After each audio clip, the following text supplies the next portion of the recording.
नमस्कार दोस्तों, इस समय हम आपसे मिलाने जा रहे हैं श्रीमती ललिता शर्मा, जो कि भारतीय मजदूर संघ आंगनवाड़ी कार्यकर्ता संघ से प्रदेश उपाध्यक्ष हैं। चलिए उनसे जानते हैं आंगनवाड़ी कार्यकर्ताओं की क्या क्या समस्याएं हैं। मैं आंगनवाड़ी कार्यकर्ता संघ से प्रदेश उपाध्यक्ष ललिता शर्मा। आज हम कार्यकर्ताओं की समस्याओं के बारे में विचार करेंगे। जो हमारी आंगनवाड़ी कार्यकर्ता बहनों को समस्याएं आ रही हैं, काम तो बहुत करती हैं लेकिन उनको फायदा नहीं मिल पाता है। हमें महिला बाल विकास में हमारी नियुक्ति की गई थी। उस समय हमको 6 सेवाएं देने के लिए रखा गया था, लेकिन आज मध्य प्रदेश की आंगनवाड़ी कार्यकर्ता 6 नहीं 600 सेवाएं दे रही हैं। विभाग की समस्याएं तो टोटल उनको अलग कर दिया गया है। मेरे हिसाब से देखिए आप कि आंगनवाड़ी कार्यकर्ता का मेन उद्देश्य है आंगनवाड़ी का संचालन और बच्चों को 6 साल तक 3 से 6 वाले बच्चों को शाला पूर्व शिक्षा देना और पूरक पोषण आहार देना है। स्वास्थ्य जांच, ग्रोथ उनका, ये सारी चीजें 6 सेवाएं दी गई थी, जिसमें स्वास्थ्य विभाग से हमको जोड़ा गया था। 2 सेवाएं स्वास्थ्य विभाग की, एक बच्चों का स्वास्थ्य संबंधी, जहाँ उनका वजन करना, टीकाकरण करवाना, जिसमें गर्भवती, दात्री, किशोरी सभी जुड़ी हुई हैं। लेकिन आज आंगनवाड़ी कार्यकर्ता कितनी सेवाएं दे रही हैं वो मैं आज आपको बताती हूँ।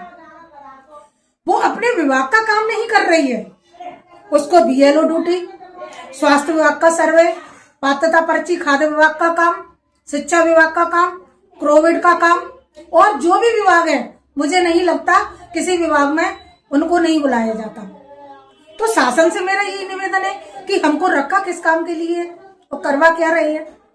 क्या हम जिस उद्देश्य के लिए हमको जोड़ा गया है, क्या हम उस उद्देश्य पर काम कर पा रहे हैं? महिला बाल विकास द्वारा कहा जाता है बच्चों के वजन में गड़बड़ हो रही है।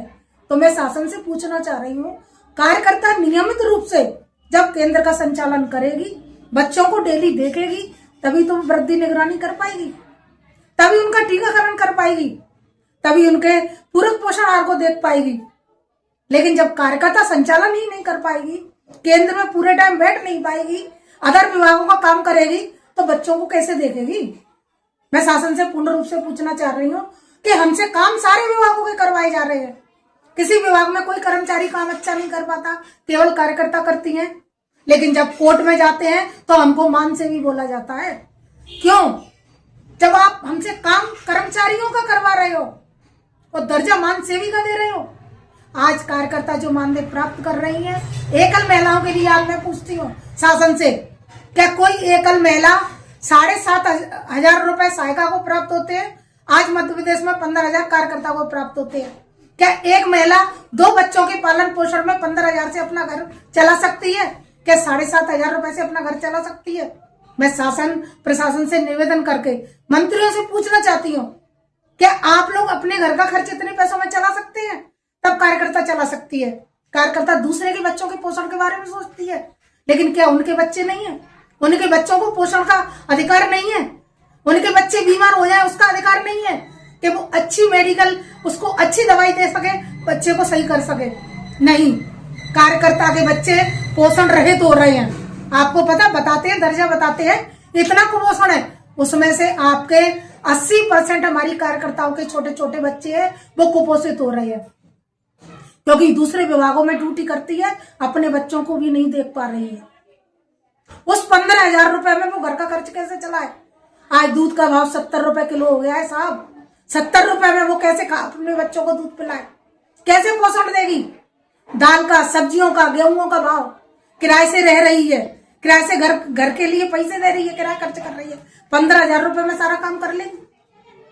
आप मुझे बताइए, क्या एक कार्यकर्ता के लिए? और आज तो उसकी स्थिति ये हो गई है कि उसको मानसिक रूप से बीमार होने लगी है कार्यकर्ता है, क्योंकि एक काम के लिए, आंगनवाड़ी के लिए जैसे ही कार्यकर्ता जाती है, उसको तुरंत कॉल आ जाता है कि आप इस जगह आ जाइए। बेचारी भागती हुई सारा काम छोड़कर वहां जाती है, या ना वो बच्चों को देखती है और खुद भी कुपोषित होती जा रही है साथ में कार्यकर्ता। देखिए आप जाके कार्यकर्ताओं की स्थिति मानसिक रूप से, क्योंकि उसको भी पूर्ण रूप से पोषण नहीं मिल पा रहा है। सुबह से शाम तक 6 घंटे की ड्यूटी के लिए था। स्टार्टिंग में जब हमारी नियुक्ति हुई थी तो सुबह 8 बजे से 12 बजे के आंगनवाड़ी केंद्र थे। उसके बाद 6 घंटे की ड्यूटी से 8 घंटे और अब तो 24 घंटे काम करना पड़ रहा है। शासन द्वारा 2 ऐप चलाए जा रहे हैं, पोषण ट्रैकर ऐप, संपर्क ऐप। संपर्क ऐप पे भी काम करना है, पोषण ट्रैकर ऐप पे भी काम करना है, क्योंकि पोषण ट्रैकर ऐप केंद्र का है, संपर्क ऐप मध्य प्रदेश शासन का है। तो ये बताइए कौन सा आपका हिंदुस्तान का किसी भी विभाग का कौन सा कर्मचारी है जो 2 ऐपों में काम कर रहा है और इतने काम कर रहा है। टीचरों के तो बोल दिया, टीचरों ने बोल दिया, उनके आयुक्त ने बोल दिया कि जो टीचर हमारे स्कूल नहीं जाएंगे तो बच्चों का भविष्य खराब हो जाएगा। मैं प्रशासन से पूछना चाहती हूँ, ये छोटे नन्हे मुन्ने बच्चे जिनको सही पोषण, सही ग्रोथ नहीं मिला, तो इनका विकास कैसे होगा। किसी बच्चे की नींव, कहते हैं ना, कोई भी वृक्ष हो, अगर स्टार्टिंग में बीज का पालन पोषण सही हो गया तो बीज पेड़ बनता है, पेड़ बन के मजबूत बनता है। लेकिन अगर आपने उस बीज को ही पूर्ण रूप से पोषण नहीं दिया तो आगे चल के वो अच्छा वृक्ष कैसे बनेगा, मुझे बताइए। तो टीचरों की अपेक्षा हमारा दायित्व तो ज्यादा है। हम ज्यादा काम करेंगे, जब उनको सही करेंगे बच्चे आगे जाके जब ही तो पढ़ेंगे। आप मुझे बताइए, मैं शासन प्रशासन से पूछना चाहती हूँ, 10 साल के बच्चे को सर्दी लग सकती है, लेकिन आंगनबाड़ी के 6 साल के बच्चे को सर्दी नहीं लगती। गर्मी लग सकती है बड़े बड़े बच्चों को, स्कूल में जाते हैं 6 साल से बच्चा जाता है, उनको गर्मी सर्दी सब लगती है, लेकिन आंगनबाड़ी के 6 साल तक के नन्हे मुन्ने बच्चों को गर्मी सर्दी नहीं लगती। कार्यकर्ता को सर्दी गर्मी नहीं लगती, क्या उसको छुट्टी लेने का अधिकार नहीं है। उस समय हमसे बोल दिया जाता है कि कोर्ट द्वारा आदेश है कि आपके बच्चों को आपको इतने दिन भोजन प्रदान करना है, मान लिया। लेकिन नन्हे मुन्ने बच्चों को गर्मी लगती है, भीषण गर्मी पड़ती है, स्कूल बंद रहते हैं। कहा जाता है गर्मियों के दौरान समर वेकेशन, आंगनवाड़ी बच्चों के लिए कोई समर वेकेशन नहीं, आंगनवाड़ी कार्यकर्ता के लिए कोई समर वेकेशन नहीं। हमने शासन द्वारा, प्रशासन द्वारा ये मांग रखी गई थी, संगठन द्वारा, कि एक से कार्यकर्ता सहायिका को 15-15 दिन का अवकाश मिल जाए। 15 दिन अवकाश पर कार्यकर्ता रहेगी तो सहायिका उसको चलाएगी केंद्र को, और 15 दिन कार्यकर्ता चलाएगी। ये भी मांग शासन को मंजूर नहीं हुई। क्यों भाई, क्या हमको कहीं जाने का अधिकार नहीं है? क्या हमको समर वेकेशन मनाने का अधिकार नहीं है? मैं पूछती हूँ, हम इंसान नहीं तो क्या है? अब स्थिति से मुझे ऐसा लगता है, मध्य प्रदेश की कार्यकर्ताओं की इस काम करने वाली स्थिति से ये लगता है कि हमको तो एक रोबोट समझ लिया है, जहां जब जरूरत पड़े कार्यकर्ता को बुला लो, क्योंकि हम मशीन है। मशीन के साथ ही तो ऐसा किया जाता है, क्या इंसान के साथ ऐसा किया जाता है? मशीन के लिए आदेश कर दिया, चली गई मशीन, लगा दो आदेश कर दो। लेकिन मैं पूछना चाहती हूँ शासन से, उस मशीन की भी तो बैटरी रुक जाती है, बंद हो जाती है, चार्जिंग उसको भी आवश्यकता पड़ती है। वैसे ही हम कार्यकर्ताओं को कभी कभी शासन रहम कर दिया करे कि हम भी एक बैटरी का उपयोग हो जाए, हमको भी चार्जिंग मिल जाए।